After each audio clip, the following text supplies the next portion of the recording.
Peace and welcome back, family. I'm Allen Bey, and this is Awaken Your Light, where we decode the ancient science of Vedic Astrology so you can understand your divine blueprint and walk in clarity, strength, and truth. In our previous episodes, we explored the sun, the moon, Mercury, and the overall structure of the 12 houses. We talked about how each graha carries its own unique vibration and how the birth chart is like a cosmic Rubik's Cube full of combinations, twists, and alignments that reveal deeper layers of your karma, destiny, and inner light. Tonight we turn our attention to Jupiter, known in Sanskrit as Guru or Brihaspati, the great teacher, the bringer of wisdom, the beacon of righteousness, and the planet that expands whatever it touches. But before we go any further, let's make something clear. Every chart is unique. Your karmas, your dashas, your transits, your aspects, all of these blend together like a multi-dimensional puzzle. So the interpretations you're about to hear are general foundations to help you understand the nature of Jupiter. For true diagnosis and proper remedies, you should always consult a qualified Vedic astrologer, a tantric practitioner, because only a professional can interpret the full Rubik's Cube of your chart. But now that we understand that, let's step into the mythic world of Jupiter, because mythology is the soul of astrology. Jupiter is not just a planet. He is Brihaspati, the guru of the Devas. His very presence represents truth, expansion, righteousness, and divine guidance. He's the divine teacher of the gods. Jupiter was born from the fiery lineage of the sage Angiras, and from birth he radiated a brilliance so powerful that even the gods bowed to his wisdom. He carries not weapons, but scripture, mantra, and the staff of knowledge, teaching us that real power comes from truth and consciousness and not force. Where Jupiter shines, ignorance dissolves. But there's this great rivalry with Venus. In fact, one of the oldest cosmic stories is the rivalry between Jupiter and Venus. Venus, known as Shukra, was the guru of the Asuras, teaching pleasure, material magnetism, and worldly strategy. But on the other hand, Jupiter taught the Devas truth, morality, ethics, and dharma. Their conflict is the eternal struggle inside every human being. Jupiter pulls you towards spiritual growth. Venus pulls you towards sensual desire, which we'll discuss next. So the wise must learn balance. And then you have the story of Terra and the birth of Mercury that we shared in the previous episode. Jupiter's wife, Terra, was abducted by Chandra, the moon. She returned pregnant, carrying a child by the name of Buddha, aka Mercury. This myth represents the moon, which is the emotions, and Jupiter, which is wisdom and ethics. And then you have Mercury, which is the intellect, caught between both. I mean, even the gods face jealousy, betrayal, and healing. But yet, through it all, Brihaspati raised Mercury anyway, teaching us that true wisdom accepts truth. Excuse me, even when the truth hurts. But this is why Mercury is neutral to Jupiter. Jupiter sees Mercury as an energy that can distort faith if logic becomes too cold or too clever. Jupiter is the guru who can bless or withdraw. Throughout ancient texts, kingdoms rise and fall depending on whether Jupiter is present. When he blesses a person or a nation, victory, protection, prosperity, integrity, and divine order rise. But when Jupiter withdraws, Dharma collapses.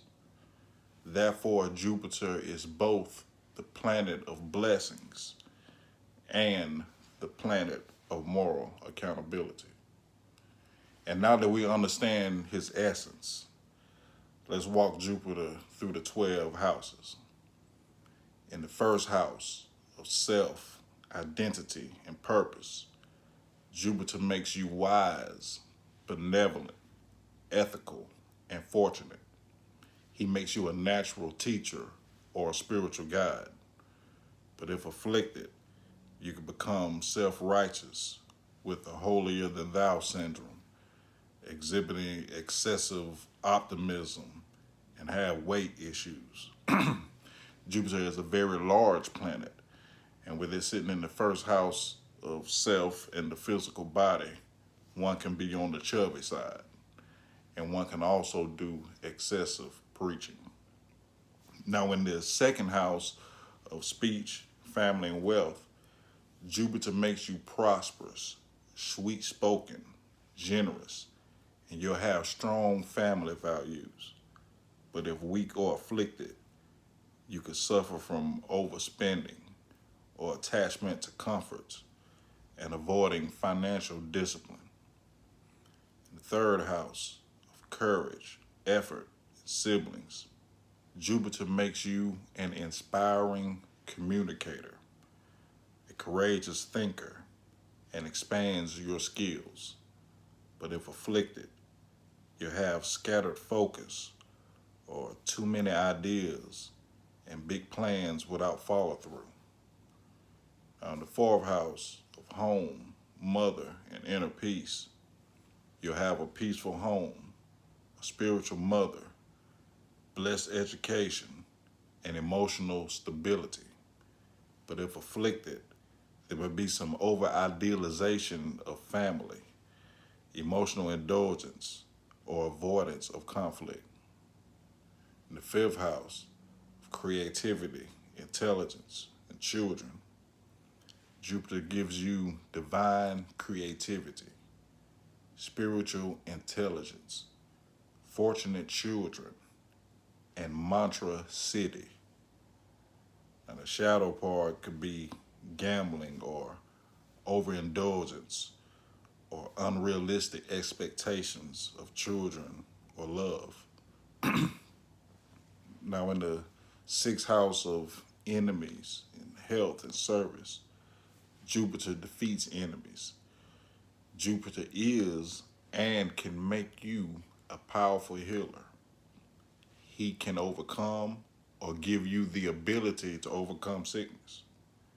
And the reason why I say it like this is because wherever he sits or whatever house he aspects, planet conjunct with, or house with lordship, he can help overcome sickness, challenges, and in some cases, cancel doshas, or if not, help mitigate and nullify the malefic and malevolent effects.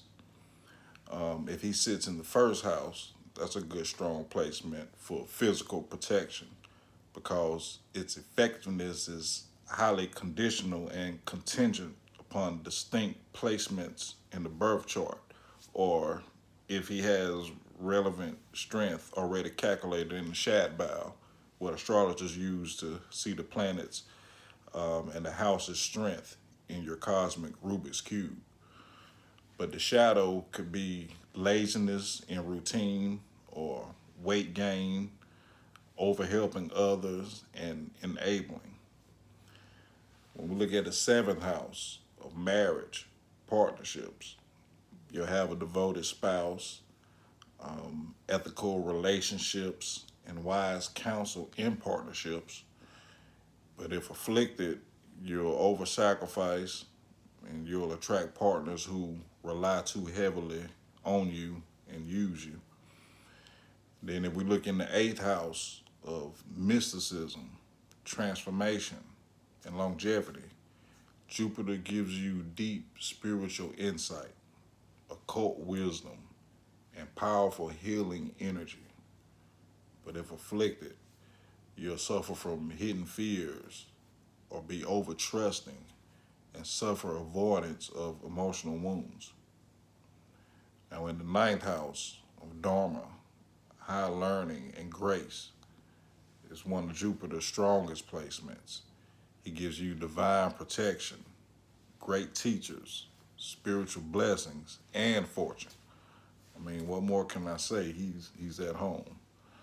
But the shadow could be dogmatism, rigid beliefs, and intellectual pride. We look in the 10th house of career, status, and purpose. Jupiter gives you natural leadership. You'll be respected in career and have ethical influence and public honor. But its shadow can bring you over ambition that's cloaked in righteousness or career over expansion. In the 11th house of gains, network, and manifestation, Jupiter gives you massive gains, powerful allies, and community influence and wish fulfillment. But its shadow can be too many opportunities or unrealistic hopes or over generosity. But in the 12th house of moksha, isolation, and divine surrender, Jupiter brings spiritual liberation, mystical dreams, charitable heart, and connection to higher realms. But its shadow can manifest as escapism, overspending, spiritual bypassing, and avoiding responsibilities. But here are some remedies for Jupiter. You can light a ghee lamp on Thursdays, or you can wear or meditate upon the color yellow. You could chant Om Gurave Namaha 108 times on Thursdays. You could feed or support teachers, priests, monks, or spiritual workers. You can study scripture or sacred wisdom weekly. You can donate to children or educational causes. Practice gratitude and ethical living. Keep a clean and organized place of worship. You can offer sweets or yellow foods on Thursdays. Now, these remedies help strengthen the Guru Tattva, which is the wisdom frequency within you. But in closing, Jupiter is the great expander. Where he sits, your consciousness grows. Where he blesses, doors open. Where he challenges you, he's shaping your character, not punishing you. He is the teacher, the guide, the counselor, the guru inside your own heart. And as always, within you is the light that never fades. I'm your brother man, Allen Bey. Peace and love. Blessings, clarity to you and your journey. Peace and love.